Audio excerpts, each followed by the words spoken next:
Now let us try today, हम लोग ये करके देखते हैं कि लाइक ऑपरेटर जो हमने उसका अभी सिंटेक्स देखा है और ये देखा कि लाइक ऑपरेटर यूज क्यों होता है.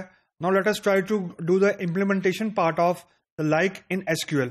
नाउ अब जो स्क्रीन के ऊपर आपको एक स्लाइड नजर आ रही है, इसके अंदर अब मैंने एक रिक्वायरमेंट लिखी है just like any business requirement, और नीचे मैंने उसका एक सोल्यूशन लिखा है जो कि हम लोग इंप्लीमेंट करके देखेंगे ओरेकल के अंदर. तो रिक्वायरमेंट ये थी, write a query to display list of e-name of all those employees who are either having e in their name or the name should end with g with at least 2 characters.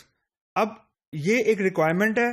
ये requirement हमें ये बता रही है कि नाम के अंदर कहीं पे भी अपर केस ई आना चाहिए, क्योंकि अब जो लाइक है उसमें हम लोग क्योंकि अब पैटर्न मैचिंग कर रहे हैं, we don't know the complete name, लेकिन हमें ये पता है कि नाम में कहीं ई आता है या नाम है वो टर्मिनेट हो रहा है जी के साथ, और उस नेम के अंदर कम से कम 2 कैरेक्टर्स होने चाहिए. That's a requirement.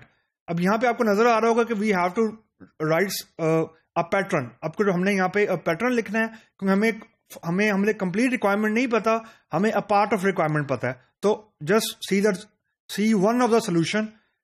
Select static from EMP where E name like percentage upper case E percentage.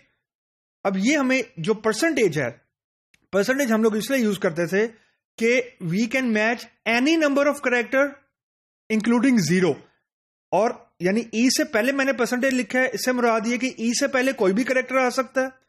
ई के बाद मैंने परसेंटेज लिखा है, इसका मतलब है कि ई के बाद कोई भी कैरेक्टर आ सकता है, लेकिन नाम में मिनिमम अपर केस ई लाजमी होना चाहिए. That's one regular expression. तो हमारी पहली रिक्वायरमेंट थी कि अपर केस ई नाम में मौजूद है. Now this is how I have translated that business requirement into its equivalent SQL portion. That's one thing. और E name like percentage minus upper case G. अब दूसरी मेरी रिक्वायरमेंट ये थी कि नाम जो है it should end with upper case G. तो आखिरी कैरेक्टर मैंने जी लिख दिया. अब जी के बाद अगर मैं परसेंटेज साइन डालूंगा, इसका मतलब है कि जी के बाद भी कोई कैरेक्टर आ सकता है, 0 और मोर, विच इज रॉन्ग. तो जो मेरा नाम का आखिरी कैरेक्टर है वो जी होना चाहिए, तो आखिरी कैरेक्टर जी. और दूसरी रिक्वायरमेंट ये थी कि नाम के अंदर मिनिमम 2 कैरेक्टर्स होने चाहिए. तो माइनस से मुराद ये थी कि you are accommodating any number of character but 1. I mean you are taking care of only 1 fix number of character. तो माइनस जी से मुराद है कि मिनिमम 2 कैरेक्टर्स होंगे, और अगर जो दूसरा कैरेक्टर होगा इट हैज टू बी जी. अब इन दोनों कंडीशन के दरमियान और है, यानी या तो अपर केस ई वाली चीज यहां पे ट्रू होगी या termination with G and minimum 2 number of character. Now this is one solution जिसमें हमने पैटर्न बनाया है. अब मैंने यहां पे क्योंकि 2 पैटर्न बनाने थे तो मैंने लाइक 2 मरतबा लिखा है.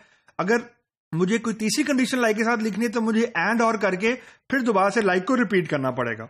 Now let's try to implement that thing. Log in to the website जो apex.oracle.com थी. Let's try to run the same query जो हमने अभी देखी है. तो मैंने एग्जैक्टली वो सेम क्यूरी मैंने यहाँ पे कॉपी कर ली है.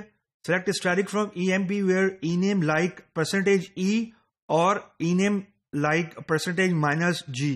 तो अब मेरे पास आउटपुट में वो नाम आने चाहिए जिनके ई नेम में मिनिमम 1 ई हो, या अगर नाम अपर केस जी से टर्मिनेट कर रहा है तो जी से पहले कोई एक कैरेक्टर होना चाहिए. ये मेरी रिक्वायरमेंट है, जिसके बाद मैंने ये क्यूरी लिखी है. Now let's try to run this query and see how what result it look like.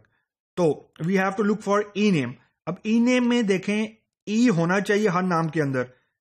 Black में है, जोन्स में है, एलन में है, टर्नर में है, जेम्स में है, मिलर में है. तो 6 रोज इसने रिटर्न की हैं और उसने ई नेम मेक श्योर किया है कि हर नाम के अंदर हो. अब जो हमारी दूसरी कंडीशन थी कि नाम जो है वो जी से टर्मिनेट करना चाहिए. अब हमारे पास ई नेम में कोई भी ऐसा नाम नहीं है जिसका आखिरी कैरेक्टर जी हो.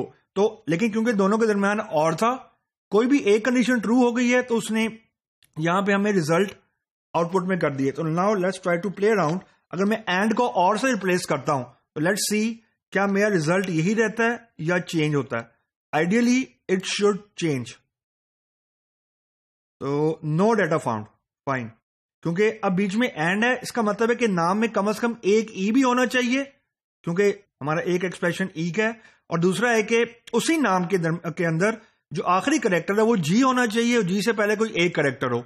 तो हमारे पास ई नेम में ऐसा कोई नाम था ही नहीं जिसका आखिरी करेक्टर जी हो। तो अब क्योंकि दोनों के दरमियान एंड है, दूसरी कंडीशन यानी ये ई नेम लाइक परसेंटेज जी वाली फॉल्स हो रही है, तो इट डजेंट मैटर कि परसेंटेज ई वाली कंडीशन ट्रू होती है फॉल्स होती है, आउटपुट में कोई रो नहीं आई है, that is no data found. तो this was the first example of like, so we will continue from here.